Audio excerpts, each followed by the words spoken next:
Junior NTR Saif Ali Khan की energy है दमदार, पर अटेंशन नहीं होल्ड कर पाते फिल्म।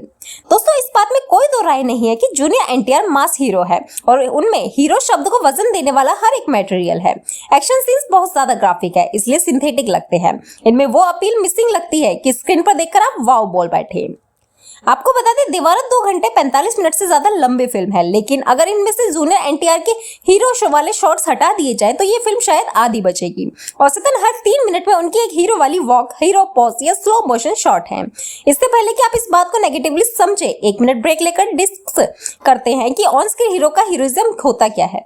इस बात में कोई दो राय नहीं है कि जूनियर एनटीआर मास हीरो है और उनमें हीरो शब्द को वजन देने वाला हर एक मटेरियल है, लेकिन ये समझना जरूरी है कि हीरो का हीरोइज्म उसके एक्ट और एक्शन में दिखाना चाहिए। एक तगड़ा हीरो वो करते दिखना चाहिए जो सिचुएशन के हिसाब से सबसे ऑब्वियस लगे, जो संभव तो हो मगर कोई और वैसा करने की हिम्मत या इच्छा शक्ति नहीं रखता है। जैसे RRR का वो सीन जिसमें जूनियर एनटीआर जानवरों के साथ अंग्रेजों की छावनी पर हमला करते हैं। उस सीन में सब कुछ ऐसा है जो टेक्निकली पॉसिबल है, ना कि हीरो कुछ ऐसा करता दिखना चाहिए जो पॉसिबल ही नहीं है। और देवरा में ऐसे मोमेंट्स भरे पड़े हैं। देवरा में क्या है मुद्दा?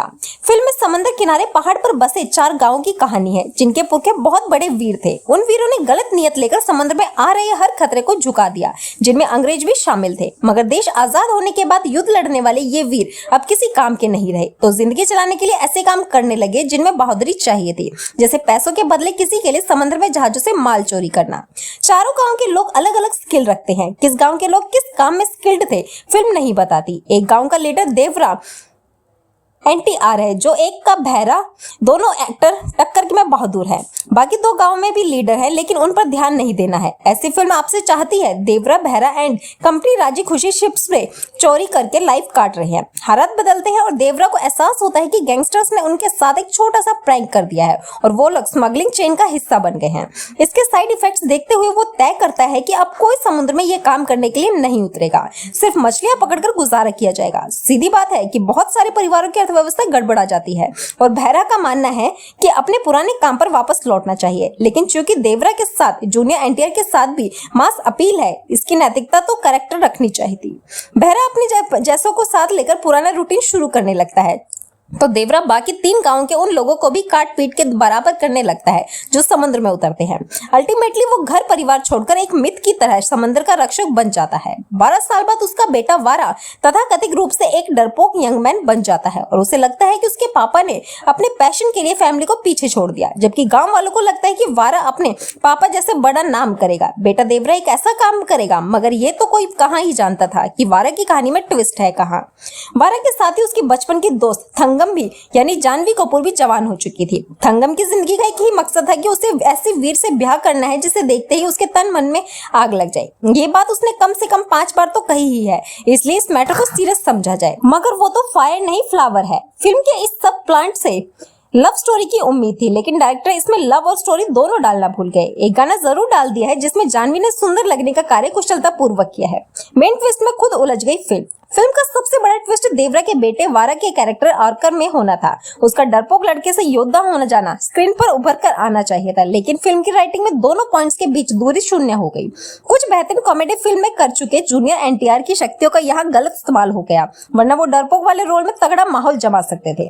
देवरा में एक्शन सेट पीस जमकर है, लेकिन ये उस तरह का थ्रिल नहीं पैदा कर पाते जैसे कर सकते थे। ये फिल्म अपना पूरा वजन VFX की लाठी के सहारे टिकाकर लड़खड़ा जाने का भी शिकार हुई है। एक्शन सीन्स बहुत ज्यादा ग्राफिक है, इसलिए सिंथेटिक लगते हैं। इनमें वो अपील मिसिंग लगती है कि स्क्रीन पर देखकर आप वाव बोल उठे।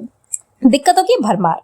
डायरेक्टर कोरताला शिवा के विजन में दिक्कत नहीं है कि उनके एग्जीक्यूशन में बहुत ज्यादा दिक्कत है। ऊपर से फिल्म में कहीं भी वो इमोशनल ग्रेविटी नहीं दिखती जो एक्शन वाले मोमेंट्स के थ्रिल को ऊपर उठा सके। देवरा की पेसिंग में दिक्कतें ये है कि एक ही स्पीड से भागती जा रही थी।